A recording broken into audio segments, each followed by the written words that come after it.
Hello, hello. Welcome. Welcome, Popos. Welcome and welcome and welcome. Today is a very special stream. We're not going to be wasting time on creating something that I don't know. We're not going to be wasting time on dancing. We're not going to be wasting time. Today, we're going to take a look at a piece that I currently worked on. This piece means a lot to me. It was part of a big project for a project about innocence, and this particular piece was one of my most favorite piece of the whole project, and I thought that it had a few techniques that I could share with you guys. And of course, if you have a question, please let me know. And I think we can just get started, because I'll probably will not private this stream. I'll probably keep this stream public unless I edit this stream and make it as a video. So alright, shall we go? So today we're going to be taking a look on how I created this scene.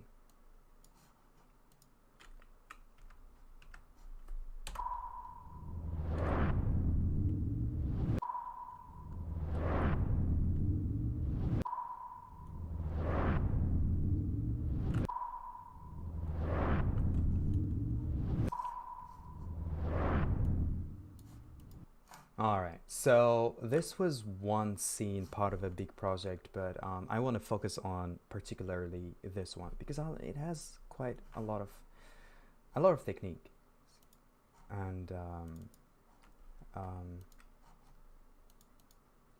I think it's important to share these things. I mean, not everybody can afford courses. So I thought, okay, cool. You know, I like to keep things free, but sometimes when I spend so much time into creating something that needs to take a lot of time to create as a tutorial, you know, that's why I put it as a course and not a tutorial, because I spend way too much time on it. But this one, I thought, since I just created a course, I could probably just create a breakdown tutorial out of it. So, all right, let's go. So what is this project? It's basically a, hey Mohammed. So basically I wanted this project to only be style frames, not really animation. But then I just couldn't hold myself and I was like, all right, let's go with a full animation instead. And yeah, it actually worked. I don't know, it just worked. That was amazing.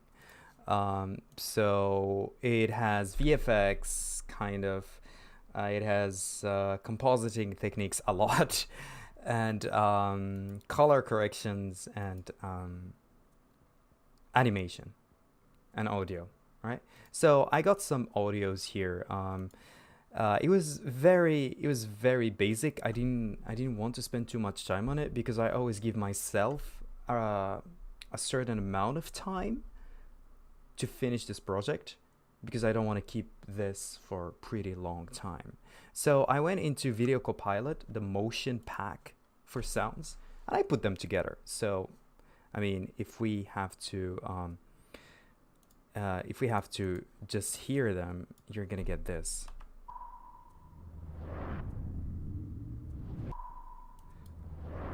So basically it's a ping,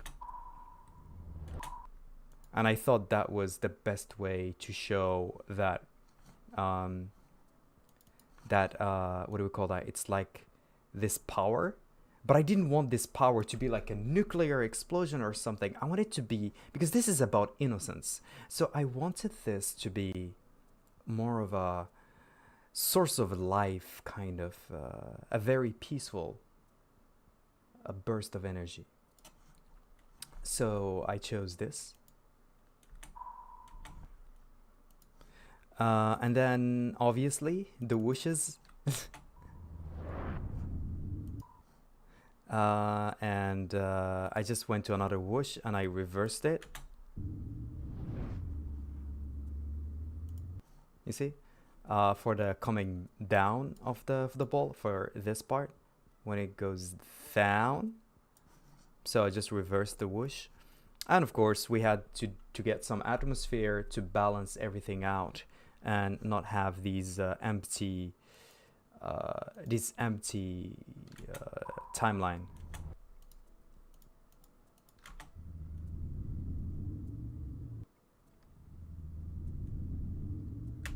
All right, now let's get back here. So obviously I have separated the background from the main animation. Why is that? The very simple reason is because in the beginning I wanted to actually use optics compensation because I wanted to get that fish eye. I wanted to get this effect. You know when the ball gets too close to the camera? But the real effect that I was going for was Second Son trailer. So yeah, that exactly this. So that's what I was looking for, particularly, is that particular scene. Is when he goes too close to the camera here. So I was looking for this kind of effect. You see that? Slow and you go down. So I was looking for that effect, and that I was trying to achieve. But then I was like, maybe not. It didn't really fit the whole mood, and I just had to get rid of it. And this is something that you guys need to learn as well, is that sometimes a certain thing might look really good, but if it doesn't really play a role in the story in terms of does it fit every single element it created for the story so far? If yes, just keep it. If somehow, debatable. But if it doesn't, but it just looks good, maybe you don't want to have it. Maybe you could use it for another project, but don't really struggle on trying to fit it in. Most of the time, you will be spending and wasting too much time into trying to fit something that would probably just cost you way too much, you know. So if you can get rid of it and still have that story and that idea spoken, then just get rid of it. You don't need to really show it. Okay, so let's get back inside the let's get inside. So as you can see, a lot of things has changed because I have a lot of compositing. But before we talk about compositing, let's look at the real animation. So obviously I started with a ball. I just started with a ball. I didn't scale it. In the beginning, I just created a ball and I directly created a camera so fast. And the reason I did this is because this ball is going to get to the camera. So before I start creating the environment and all that, I need to have as less layers as possible. I just need the main animatic. I need the main element only. Why? So that I can stay focused. Because if I have a lot of elements, then I can't get my animatic done. You know, I'm going to lose focus because I have a lot of things to do, I'm going to be overwhelmed. And I'm going to lose faith into doing this project. And especially that this was a personal project, so I don't want to stress myself. So what I did was I created a camera. I animated the camera first like this, as you're going to see here. So the camera is following a control camera. I always teach this technique and I still use it myself until this very day. You don't animate your camera, you animate your null object that the camera is following. So I just animated it go back. So as you can see here, so it's going back, but in the same time it's rotating, and then it needs to go down. And the kind of speed that I'm using is exactly like if I'm gonna do a bouncing ball. So it goes all the way to the air and it goes down. So, yep. So it goes so fast, it slows and it goes down. And it comes so harsh because you're gonna fall into the ground. That's it.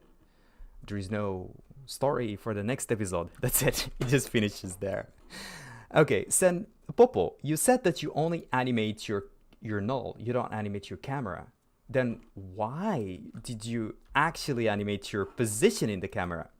Good question. Even though you didn't ask it. Okay, so the reason I did this is because at this point here, let's look at this. At this point here, this is gonna go into 0. That's not cool. You know, the whole scene is gonna stop moving. Do you know what that is? Do you know how bad that's gonna look? The whole scene suddenly just stops moving. That's bad. So what I do, instead of trying to push this up and trying to get the velocity right, I was like, all right, cool. I'm just gonna animate the camera, just linear, like go back. Look at this. It's just gonna go back. Just a bit. So when it stops here, you see here, it doesn't stop because it's still going back. That's why I animated this camera. It's just a linear thing. And it doesn't move that much. It's just a little bit.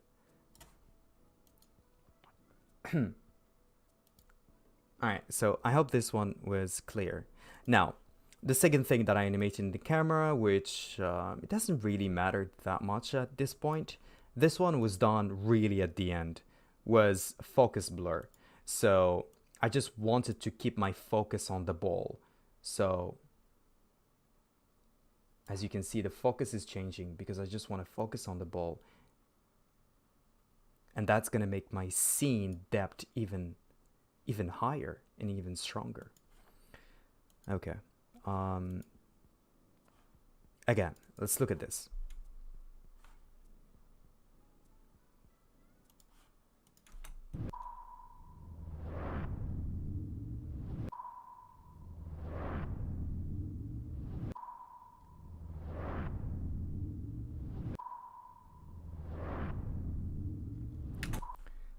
Cool.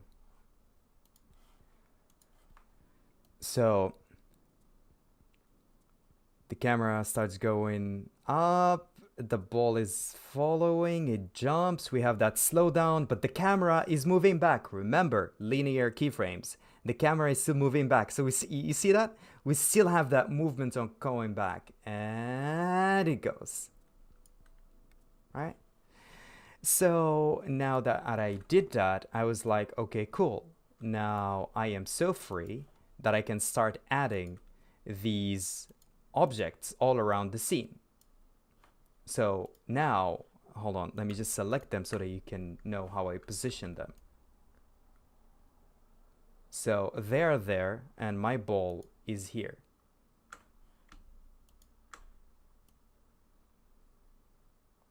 So you see? So they are just put all scattered all around my scene. And the ball is just going to be going through them. So they are just there to help tell the story even more and also to make you understand how deep is the scene. Yeah, definitely. I was thinking of putting this on my Patreon for sure, the project file.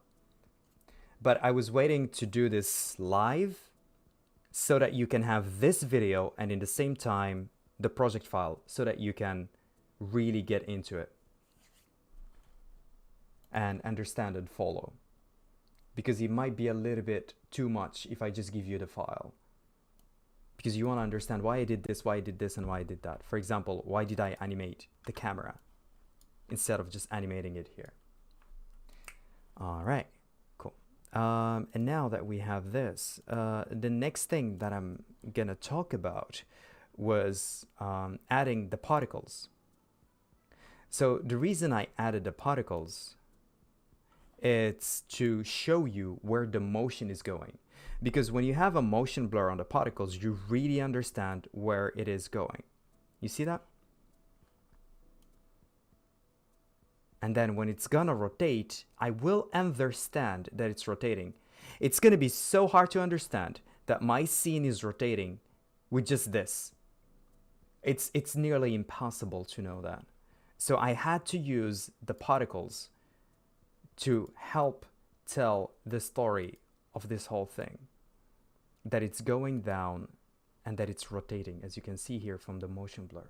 And the motion blur was one of the ways to do that. The particles, as you can see, it's a very basic system. Let me walk you through it. So what I did was I created a box and I made it so big.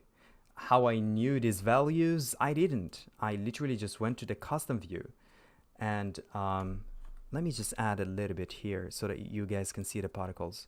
I'm just gonna put 5, maybe more. Okay, so I literally just went to custom view and I started making this bigger or smaller. You see? So I just made it so big until I cover the whole. I had to make sure that it covers the whole scene. So like that. Now it covers the whole scene. Now I know that my particles are going to be everywhere my camera is looking. So that's pretty amazing. But hey, there is one thing that I haven't talked about when it comes to the camera and is really, really, really important. And that is this. I used a very, very, very small lens. I remember I went for 15. The reason is this is a micro shot.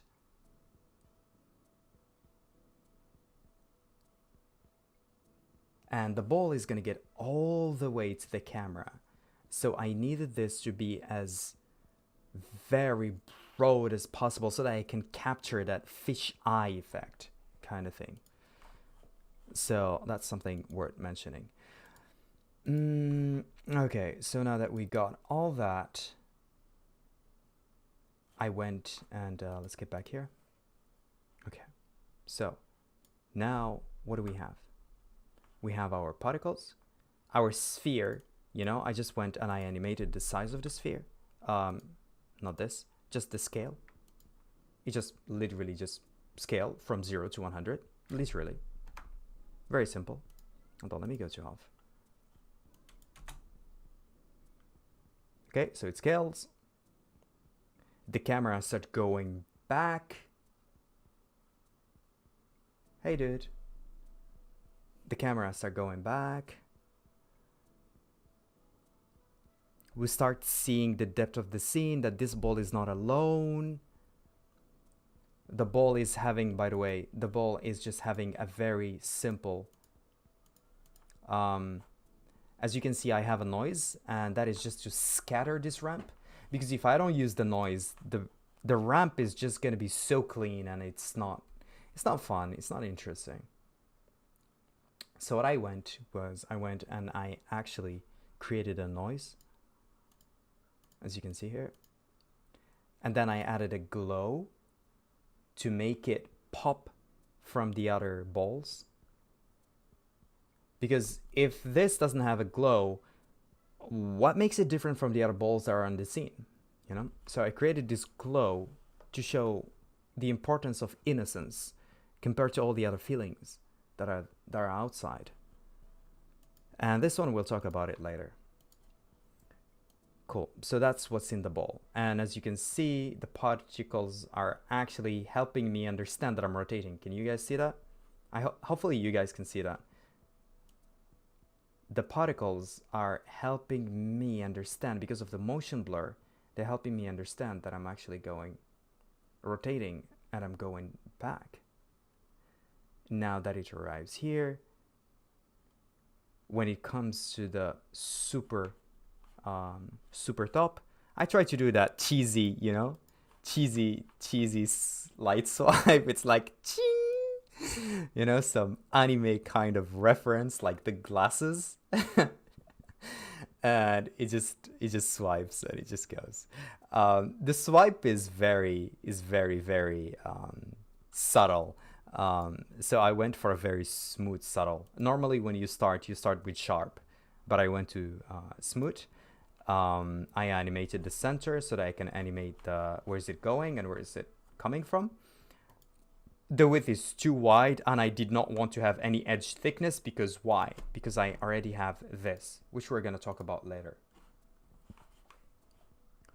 All right, so this is all about animatic. So this was my animatic. I was so happy with it. The moment I finished this much, there's more about this scene, but we'll talk about all these things in a bit. So the moment I finished the animatic, and this is what I consider my animatic, is I know the start, I know the flow, and I know the scene. That's it. Finish. Cool. Hey, Jessica. Hi. So the moment I get this done, I go back and it's time to make this color corrected and know exactly where it's going to be. So how did I start? Well, I started with this. So it's just a very simple ball. Literally just like what we had in the animatic. Okay. Then I went, obviously, and I created a very dark BG, but it's not completely black. Because I wanted to react to my flares and to my color. That's why I didn't go for completely black, as you can see. If I went completely black and I put my optical flares, my optical flare is going to take all over the scene because there is nothing it's going to hit with it. Because if this is black on a screen, that's nothing. So I needed to get a little bit of blue and so dark, but not complete darkness because I wanted to capture that. Cool. So I did this. And then I went and I added my, obviously, this is something that I do all the time. I use this trick all the time, and that is the camera lens blur. The reason I use this is because I want everybody to focus where this is. So if this was a movie, I'll be animating this mask. Or if this is like a real life, shot, I'll be animating this mask. Because I want you to just focus where the object is. All right. And then I went and I did some color correction. All right. So what do we have here? Obviously, just like everybody knows me, I went with a grain. I just love grain. It add this imperfection to all the shots. It just makes it way better. And to give you guys a reference of what I'm talking about,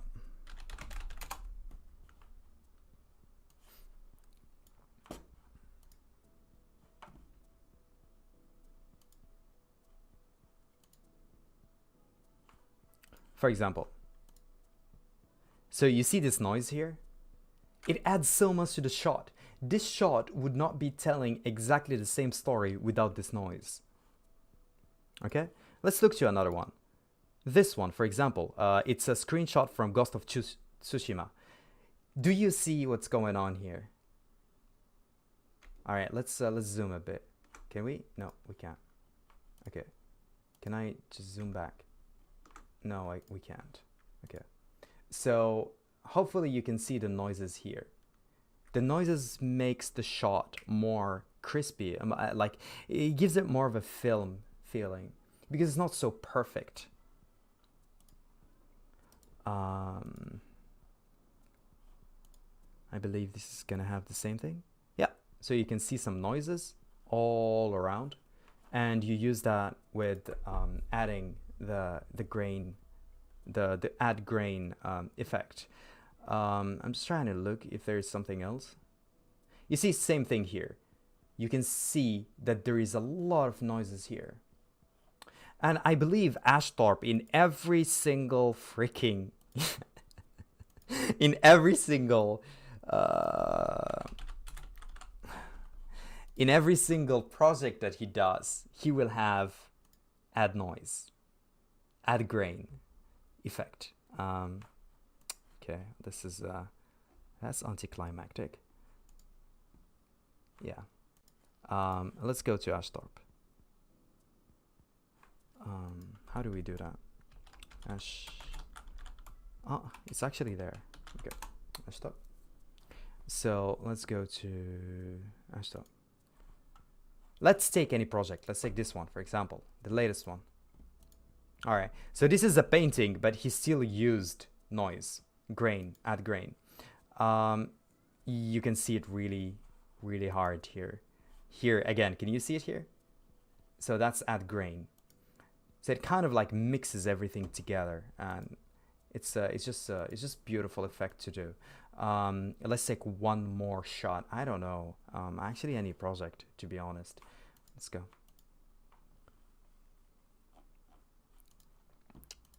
Here you can see it again. He adds that add grain effect.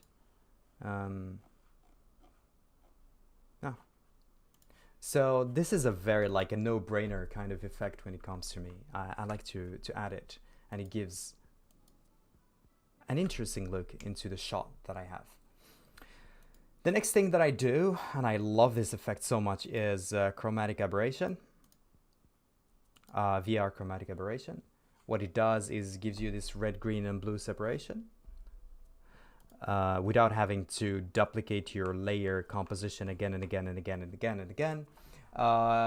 If you want to understand what I'm talking about, you can watch one of my tutorials.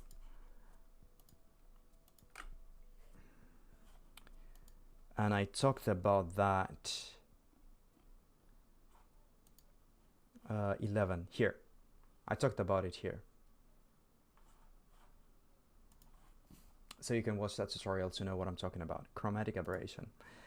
So yeah, and the next thing that I did was something very, very special.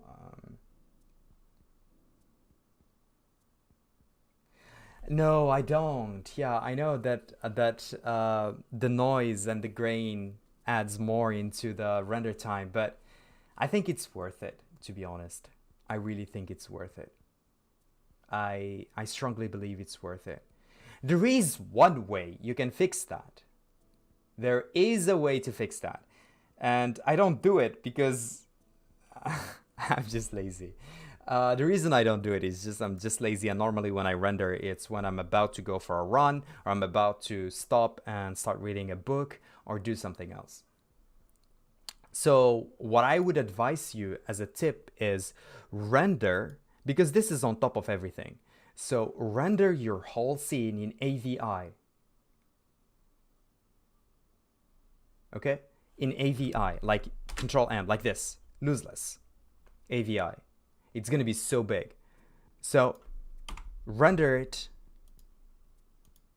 and then bring it into a new composition and put the noise on top of it, and it should render really fast. That's actually the right way to do it, to be honest. It's not to do it here.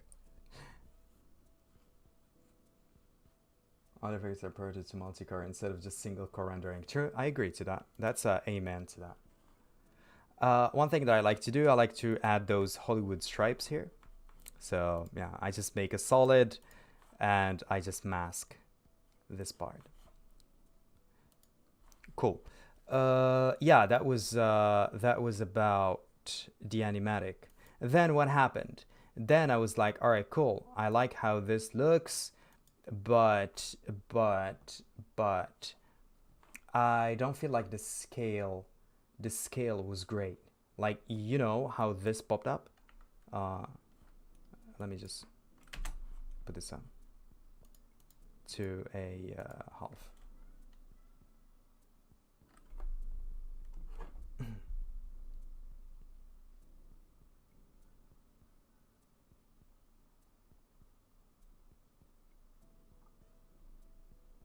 Okay, just give it a moment to preview.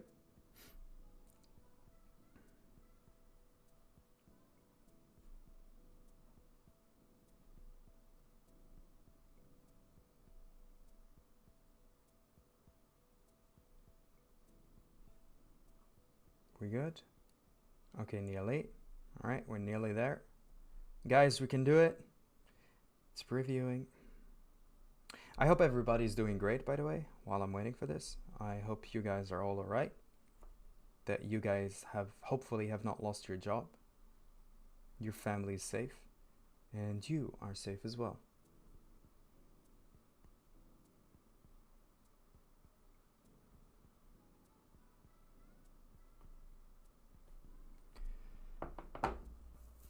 Okay. All right. Oh, I haven't talked about the most important effect. Oh, no. Okay, cool. Never mind. I'll talk about it in a bit. Okay, so it goes up and it comes down. But the problem was, you see, you don't feel that, you don't feel that unleash of power, that natural power. You don't feel it. Like, it just scales up like a normal infographic video. But that's not what I want to tell. I'm not for... This is not an infographic. This is a scene. It's short with a story to tell. And he just didn't do it, Scaling. Like, wait, what? And yeah, so I was like, all right, I need to work on that. But before I go there, I want to just make sure that I talk about this. So I went to a little bit of time remap because just animating with a camera and a sphere, it didn't give me that impact of slowing time. I was trying, I think, for around an hour, if not more than that. My After Effects crashed, stuff like that. So I just got irritated. So what I did was I didn't care about how the camera is going to slow.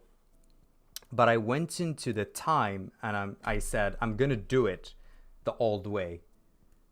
And the old way is to actually go and literally slow the time. Not slow the camera, not slow the sphere. Just animate the camera normally. Animate the sphere normally, just like this. Just animate it as you would be. But you can slow everything with the time. And that's what I did here. So one tip that I'm going to share with you guys is this part here. Yeah, there we go. Here. This is so that I still have my time going. Normally, your time would be down here. It would go to 0. Hey, what's up, Flutats? So that's going to go to 0. What does 0 in time mean? It means that it's going to stop. That's a no-no. No, we can't have that. So what I did was I went and I took it a bit up to make sure that the time doesn't stop completely when it comes here. It still go. As you can see here, it still goes. The time is still going. And it comes down. Perfect. Now, I need to make sure that I don't save because I changed so many things. Okay, so I had that slow time because of the animatic. All right. Now, let's look at the whole scene again. Bum, and it comes down. All right, so again, what was the problem, Popo? What did you add? We talked about how this was senseless. It was like an infographic video, but that's not what I was looking for. It's not an infographic video. So this birth was so stale. So what I did was I wanted to create an effect of explosion, of aura let out. Like this sphere is going to let out the aura of innocence. And to do that, I went and I wanted to do this with a displacement map, with like shockwave, but I don't have shockwave and I didn't buy it. And since this is a computer and I'm in a Europe country, I cannot download or hack or pirate softwares or download a Video Copilot stuff. Normally I own every single Video Copilot thing. What do we call that? Like I own it. If I need it, I'll buy it because I don't want anyone to hack my tutorials or my courses. I don't want anyone to hack. If I put a software, I don't want anyone to hack it. I want people to buy it because I put some time in it. So since I didn't buy that shockwave and I was so lazy to buy it just because, by the way, just so you guys can understand what I'm talking about. Shockwave video palette. I needed to create my own shockwave. So the shockwave that I'm talking about is this. This. So I had to create my own style of shockwave. I thought that this was too generic, so I didn't want to use even their fractal noise tutorial and stuff like that. I was like, no, that's not what I'm looking for. So what I went and I did was something very simple, and it worked. So I created a new composition, and let me just kill everything. Kill? What do you mean? Okay. So I created a shape layer. A shape layer that scales from 0 to a 300 until the end of the scene. And then I went and I killed it with opacity.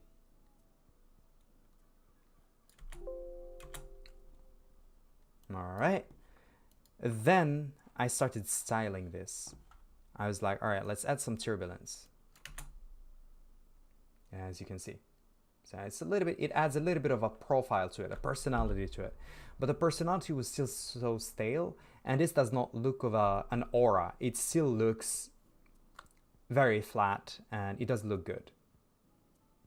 This is a beginner mistake, and I don't want to do that. So I went and I added another turbulence with more complexity and another style of turbulent. So now it has more of a personality into it. So there is more details. So again, this is something that I use all the time. When you design something, let's just say, I'm just going to explain to you guys this. This is a design principle. When you design something like a square, that's it. It's good. But there is no personality into it. There's no details into it. So if you want to add details into something, you do the rule of 3, which is the high density, the medium density, and the low density. So what am I talking about here? So this is my main shape. To add details into it, I'm going to go and add more details. How do we add details into something like this, Popo? Simple. I'm going to go and I'm going to create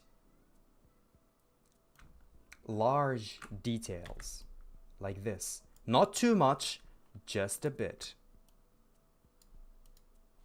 Okay.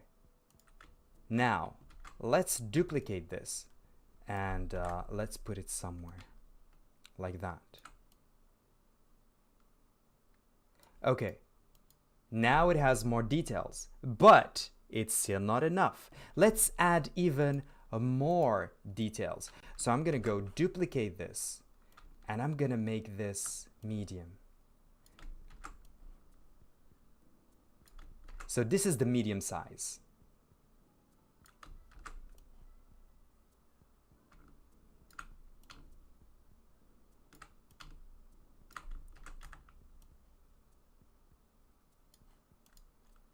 All right. How do we add even more details here? Simple.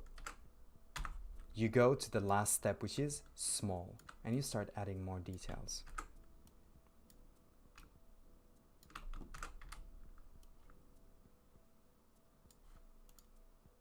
So in theory, this is how we do more and more details. But that already exists somewhere. It's called fractal noise.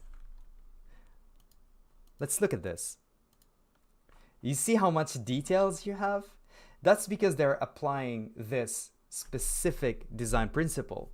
They have a main shape that is broken down into medium shapes and then small shapes. You see that? And that's the complexity here. So, no details, large details, medium details, full detail. Do you guys understand? I really hope that you guys understand this.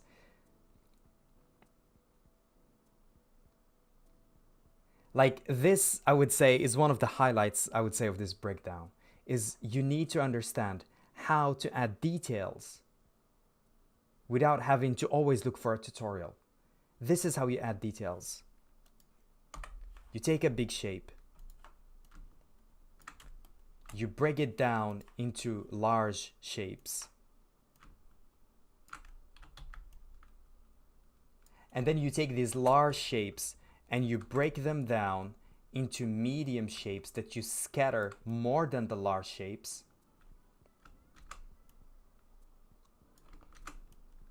So if this is one, I would say for each large shape, we're gonna have 4 medium shapes.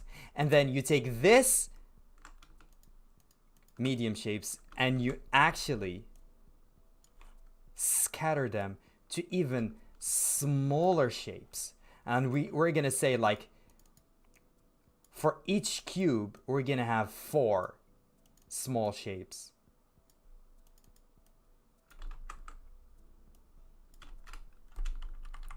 You get the point, which I really hope you do. I don't want to spend too much time into this. So this is how you make details. You put your main shape, then you add large detail, and then you add medium detail, and then you add small details. And that's, how did we learn all that? We learned it from nature. All right. So let's get back to our FX map. So we have, again, this is the normal shape. I added the large detail, and then I added the medium detail, and then I added the small detail.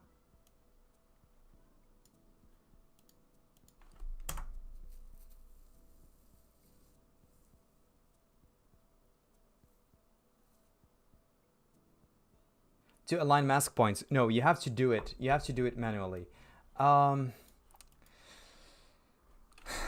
There are so many ways you could actually, no. I mean, shortest and very truthful answer, no. I'm sorry. I mean, why am I apologizing for Edowi's mistake, not mine? Stay hydrated, guys. I would say, I mean, but then a point mask is not a shape. Because I was thinking that maybe you can align them by taking the points and converting them to nulls and then aligning them with the align tool. Another way you could do that, oh, the British accent. Other way you could do that is, let's just say this is your mask.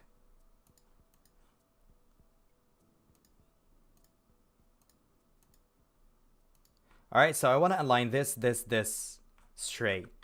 I mean, when you have this, you can align them, you know, because it's gonna snap there.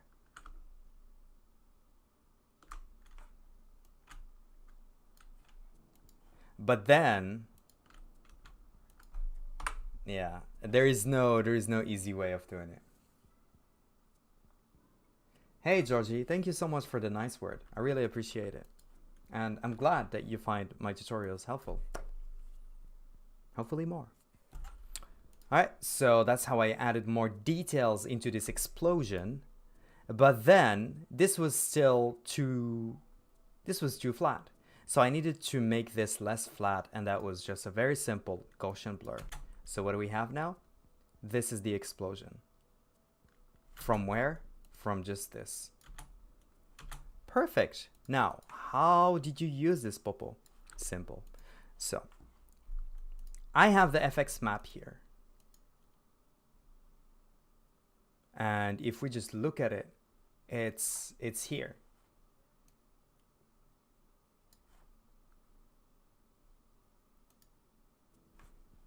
So this is my explosion.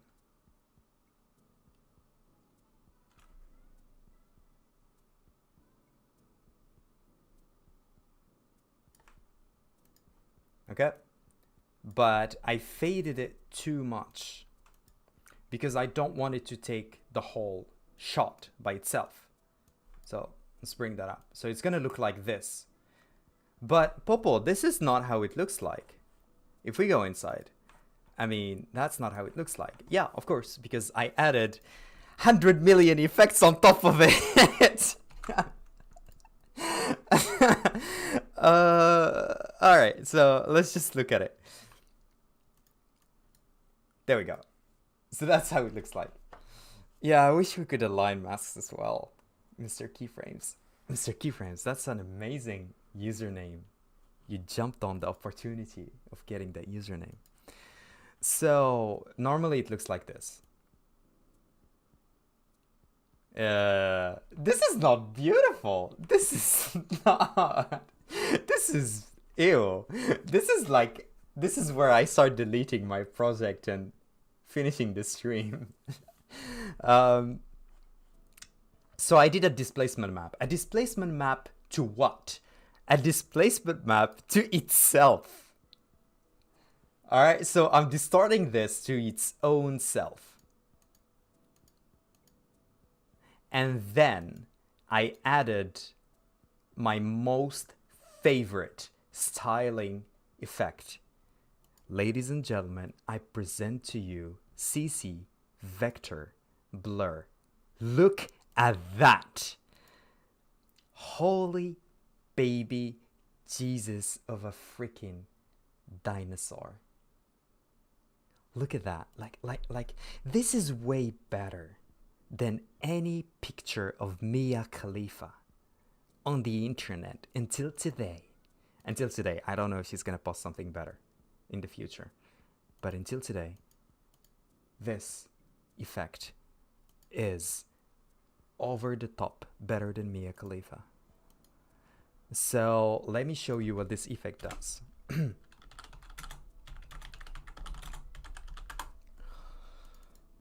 Let's take a picture. I think you guys understand more with a picture.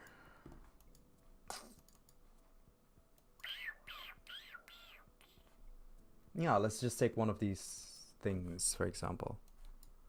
Okay, so I'm just gonna go and apply CC Vector Blur. Nothing, because the value is 0. Now, if I increase this,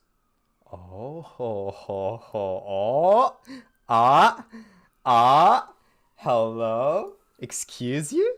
What does this look like? 1, it's kind of like water, ripple, aha, bang, this is it, I found it.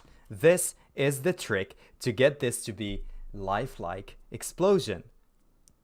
But, you know, you can play with it even more. So you have a lot of effects here. See that? Oh my god, this is so I love this. Oh!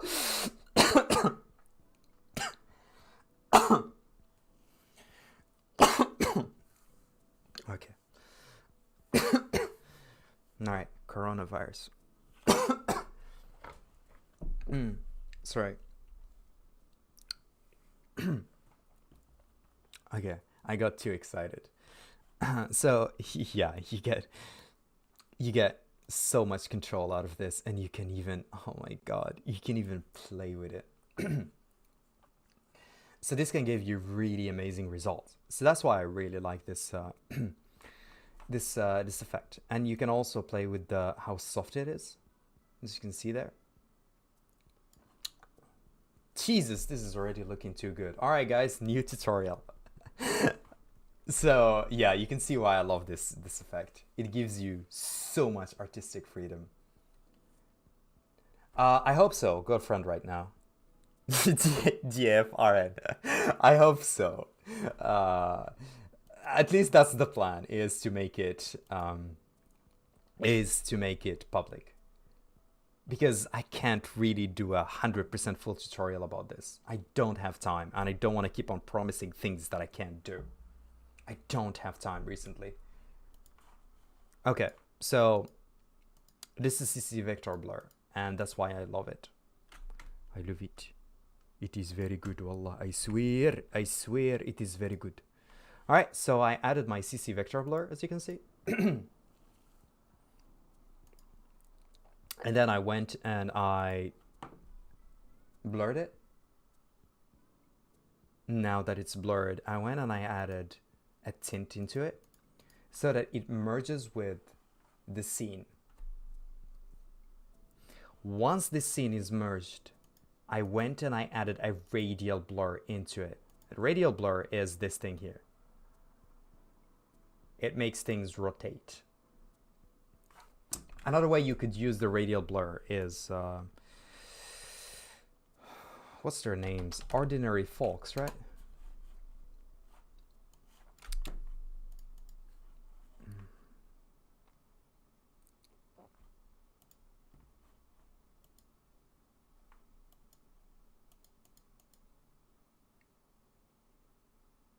Yeah, this here. Yeah, this is radial blur. So the way to do that is, yeah, you use radial blur. Another way in this radial blur is you could actually zoom in. So you have like that anime kind of, ayaya anime kind of feeling. This could work as well, to be honest. Now that I look at it, this could have worked. So, no. So that's how I did all that, and I went and I reduced it like hell. Perfect. So now this is what we have. Wait, we have the CC, but the CC without the color correction.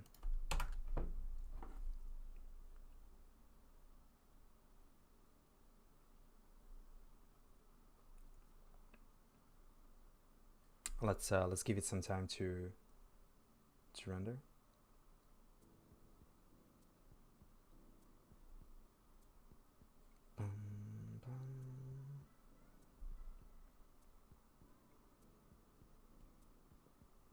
All right. So as you can see, it is very subtle in the beginning. You see it here? See that? Because this is not a nuclear explosion, and I don't want it to take the whole focus of this whole video. Perfect. Now, now that we have that, I was like, all right, cool. Shockwave. Yeah, that's an omega lol right there. So it's a shockwave. Perfect. So what I did was like, oh, shockwave, but then a shockwave, when it's gonna hit a scene, it's gonna hit the lens. That's right. When you have a bright light or something that it's gonna suddenly change the light in a certain scene, what do you have in your camera video? You will have a lens effect. That's where optical flares come from, by the way, guys, if you don't know. So that's a lens effect. Or that's what I call a lens distortion. So thank God, I think around 6 years to 7 years ago, I purchased this lens distortion pack, and I use it since that day.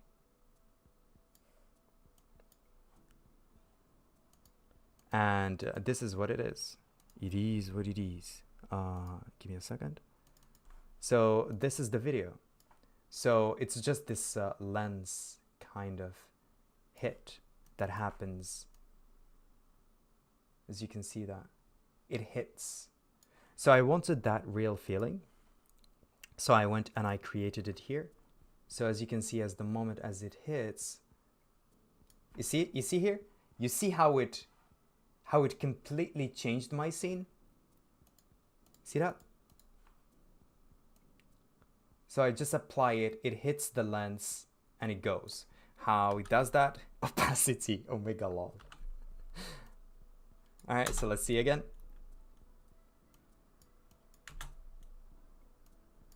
All right.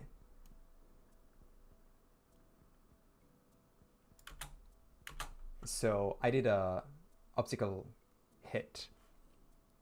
So then it went on and it goes down. All right, but then I felt like this is so boring when it comes all the way to the top. All right, so how can we add more details into it? Optical flare. Let's add optical flare. And let me look for the right optical flare. Wait, where is that optical? This one. I'm like, all right, optical flare. Wait, what? This thing here. Because it's gonna rotate and I'm gonna have like that anime slow-mo thing, like ka-ching. So I'm missing two things in this ka-ching. I'm missing the flare and I'm missing the ka-ching itself. So I went and I said, okay, let me create the ka-ching. And I went and I created the ka-ching here. How did I create the ka-ching? Well, the ka-ching itself is following the ball. Duh. Okay? But let me show you what it is. It is what it is. This is the ka-ching. It's literally a solid with an optical flare like this.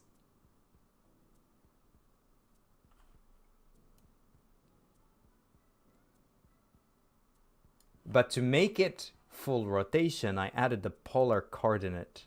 And now it's done. That's it. Khalas, you're done. And let's look at the optical flare. So I created my own because we have these custom things that nobody uses and I don't know why. You have so much use in here. You guys have no idea how I use optical flares. I never use these things. To me, this is okay. So to me, this is trash. Like, this is unusable.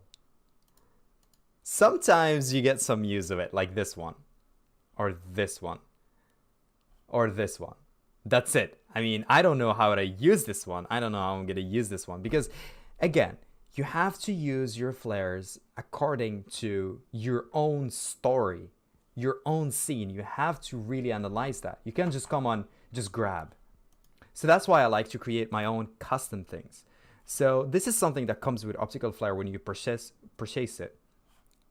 And so what I did was I went for a streak and then I added this little streak here.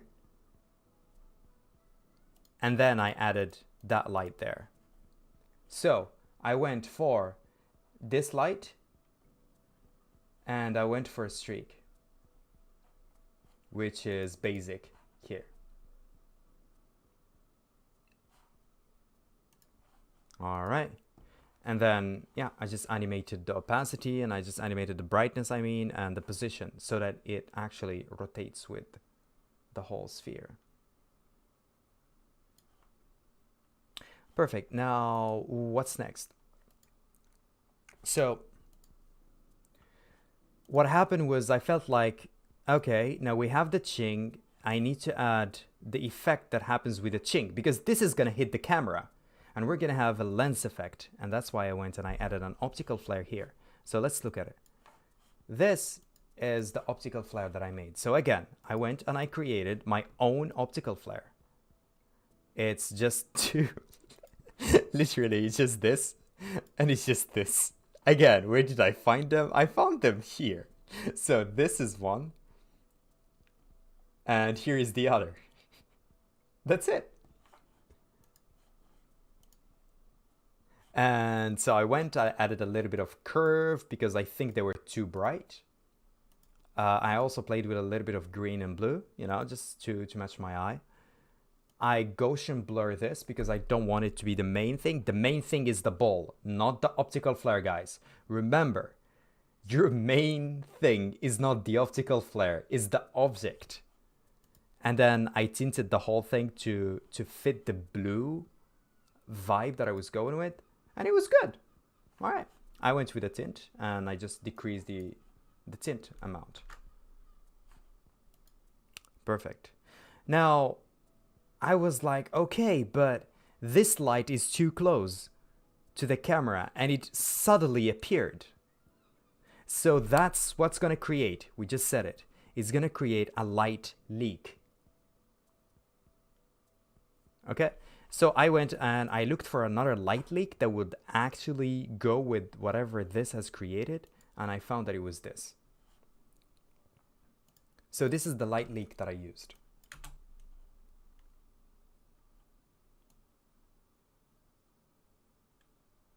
And I think this would give that slow-mo because it's so slow. So it's gonna help me with the slow-mo scene.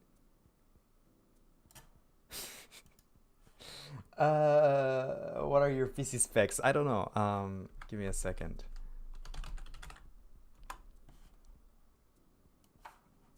What?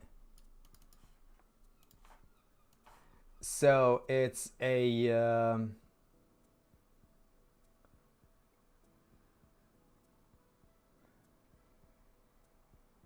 yeah.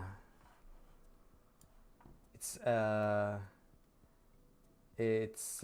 PC. It's a PC, apparently.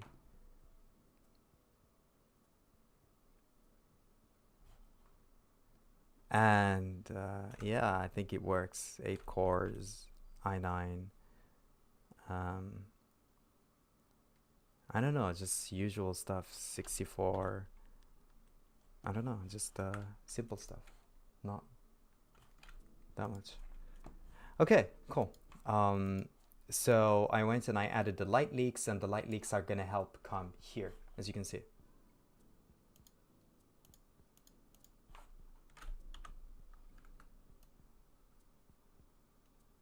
So you can see them here. So they're gonna add a little bit of that ghostly effect. That is done. So what I did was like, all right, so we have this ghostly effect, but we don't have anything here. It's like, all right, cool, that maybe that's gonna fix it later. Again, so I went and I thought that my ball, just me, my ball is not like this. It's kind of like this, but it's not really like this. It's perfectly human. It's just human. So I went and I created more baby balls inside the ball. That's why I said, this is not my ball. My ball is not like this. Okay? So I created a ball and I made it move inside to make it look like a living organism. And I gave it a little bit of noise, you know, so that it matches this. And a fast box blur. Why a fast box blur and not a Gaussian blur? As I said on my Twitch stream, the reason why I use box blur and not Gaussian blur sometimes, it's because Gaussian blur gives you the effect of looking through a glass. A Gaussian blur does not give you that effect. A box blur gives you that effect of looking through a glass or a diffuse material, like a light diffuse or a blanket, shower blanket and stuff like that. So I went with a fast box blur and I started animating them differently. And I added a turbulent to the whole thing so that they're not perfectly rounded. So yeah, that's literally what happened. Another thing, I think everything else was just adding more and more details to the balls themselves. The one thing that I can talk about here was the ball birth. You know, when it's born, it has this effect, as you can see here. This is not a glow. This is, again, it's an optical flare. I went and I created an optical flare with the ring, and what do we call that? This glow.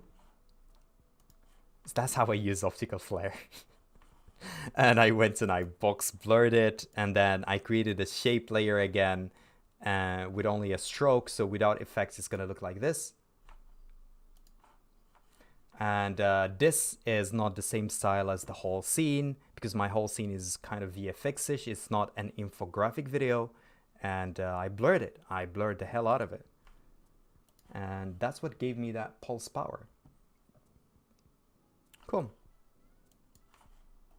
Is there anything else that I forgot? I don't think so. We went through all the animatic.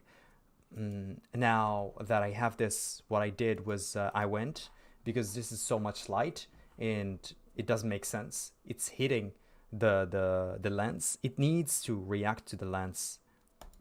So I went and I added a dirt lens. So what is this? Again, the way I use optical flare is kind of unfair. So I created a dirt map. This lens texture is here. When you select your global parameters, you have lens textures, and then you can choose whatever texture grunge you want to add to your lens. And I thought that the where is it again? The dirty was the right one, because that's exactly what I'm looking for. So I animated it, I tinted it to blue. Obviously, if I tint it to red, you can see what's gonna happen here. If I tint it to green, if I tint it to orange, so yeah. And I blurred it. Yeah. And so here I did the same thing. I felt like this is too heavy to the right and I need to balance it on the left. So I went and I created an optical flare. Again, this is just so sad. This is how I use optical flares without really. So I just created a hoop. That's it. It's just a hoop. That's it. It's just that thing. And yeah, I just put it there. And then I needed more detail and I just created a picture. As you can see it here, I went, that's it. And at the end, I rendered everything, and this was the result.